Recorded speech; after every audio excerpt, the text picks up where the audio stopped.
जिनका भक्ति भाव से स्मरण करने से सभी कामनाओं की सिद्धि होती है, ऐसे शंकर प्रिया गौरी के पुत्र गणेश जी को मैं प्रणाम करती हूँ। ब्रह्म आदि देव जिनकी मर्यादा के रक्षक हैं, जिनके कारण इस विश्व की उत्पत्ति हुई है, माया जिनकी आज्ञाकारिणी है, पिशाचगण जिनकी सेवा में तत्पर रहते हैं, ऐसे भगवान शिव जी को बारंबार नमस्कार है। हम पढ़ रहे हैं कर्म विपाक संहिता और उसमें अश्वनी नक्षत्र चरण 3। इससे पहले हमने 2 नक्षत्र कंप्लीट कर लिए हैं, आप चाहें तो उन्हें भी देख सकते हैं। सबसे छोटी स्टोरी अश्वनी नक्षत्र चरण 3 वालों की है और इसमें जो प्रायश्चित है वो भी बहुत सिंपल है और औरों के कंपेयर में ज़्यादा इजी है। तो स्टार्ट करते हैं। शिवजी बोले, हे देवी, अब मनुष्य के अश्वनी नक्षत्र के तीसरे चरण में हुए जन्म का प्रायश्चित कहता हूँ, उसे ध्यानपूर्वक सुनो। हे देवी, अयोध्यापुरी से अग्निकोण में स्थित सुंदर रमणीक नारायणपुर नामक नगर में एक क्षत्रिय का जन्म हुआ। वह व्यक्ति अपने कर्म में निरत रहता और सदैव प्रजा के पालन पोषण हेतु तत्पर रहता। उसका नाम चोल मुख और उसकी पत्नी का नाम प्रभावती था। उसका एक ब्राह्मण मित्र था जो अपने ब्राह्मण तत्व गुणों से वंचित था। एक बार राजपुत्र और ब्राह्मण दोनों हिरण का शिकार खेलने के लिए गए।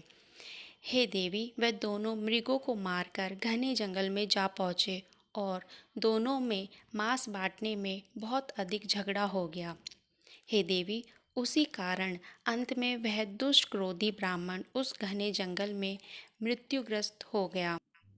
इसके बाद वह राजपुत्र उसकी चिंता से ग्रस्त होकर अपने घर को वापस आ गया और उसका यथाविधि अंतिम संस्कार कराया। फिर एक लंबा समय व्यतीत होने के उपरांत उस राजपुत्र ने अपनी पत्नी सहित प्रयाग तीर्थ में जाकर मकर संक्रांति में आनंदपूर्वक अपने शरीर को त्यागा।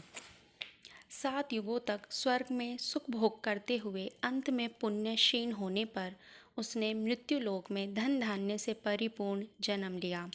हे देवी, उसने पत्नी सहित मध्य देश में जन्म लिया, लेकिन पूर्व जन्म के दोष के कारण उसे पुत्र उत्पन्न नहीं हुआ।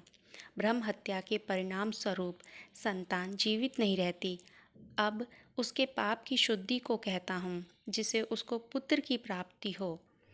हे शिवे, पुत्र प्राप्ति के उपदेश से उसे रास्तों में तालाब और कुएं आदि खुदवाने चाहिए तथा हरिवंश कथा को सुनना चाहिए।